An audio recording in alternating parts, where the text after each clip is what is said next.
Bengaluru airport से सोने की तस्करी के आरोप में गिरफ्तार हुई कन्नड़ एक्ट्रेस रान्या राव ने डीआरआई की पूछताछ में कई बड़े खुलासे किए।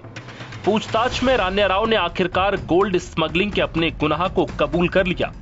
डायरेक्टरेट ऑफ रेवेन्यू इंटेलिजेंस की पूछताछ में रान्या ने स्वीकार किया कि उनके पास से 17 सोने के बिस्किट बरामद हुए हैं।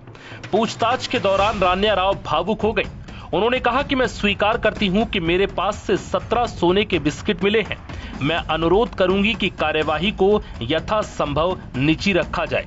मैं यूरोप, अमेरिका और मध्य पूर्व की यात्रा करने के साथ दुबई, सऊदी अरब भी गई। मैं बताना चाहूंगी कि मैं इस समय थकी हुई हूं। मुझे पर्याप्त आराम नहीं मिला। हालांकि एक्ट्रेस ने ज्यादा जानकारी साझा नहीं की और अपने लिए आराम करने के लिए समय मांगा। पूछताछ के दौरान रान्या राव ने स्पष्ट किया कि उन्हें किसी भी प्रकार की जबरदस्ती या धमकी नहीं दी गई। उन्होंने बयान स्वेच्छा से दिया। रान्या राव ने कहा कि मैं जांच में पूरा सहयोग करूंगी।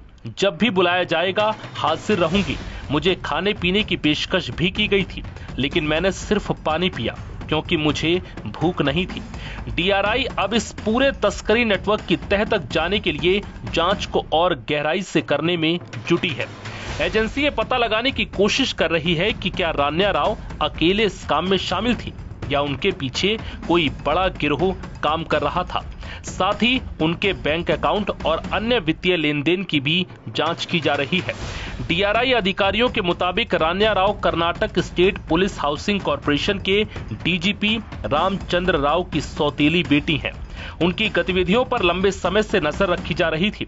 रिपोर्ट के अनुसार पिछले 1 साल में उन्होंने 30 बार दुबई की यात्रा की, जिनमें से 15 दिनों के भीतर 4 बार दुबई गई। माना जा रहा है कि इन यात्राओं के दौरान उन्होंने कई किलो सोना तस्करी कर भारत लाया। बता दें कि डीआरआई अधिकारियों ने बेंगलुरु एयरपोर्ट पर 12 करोड़ 56 लाख रुपए कीमत के सोने के बिस्किट जब्त किए थे। इसके बाद रान्या राव के घर पर छापेमारी में भी बड़ी मात्रा में संपत्ति बरामद हुई। घर की तलाशी में करीब 2 करोड़ रुपए के सोने के गहने और 2 करोड़ 67 लाख रुपए की इंडियन करेंसी जब्त की गई। आशंका है कि हर यात्रा में रान्या राव किलो के हिसाब से सोना भारत ला रही थी।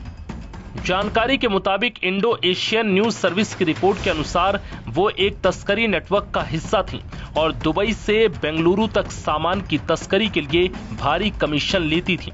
1 किलोग्राम सोने की तस्करी के लिए वो लगभग 4 से 5 लाख रुपए लेती थी, ऐसा दावा किया जा रहा है। हालांकि पूछताछ में अभी और भी खुलासे हो सकते हैं।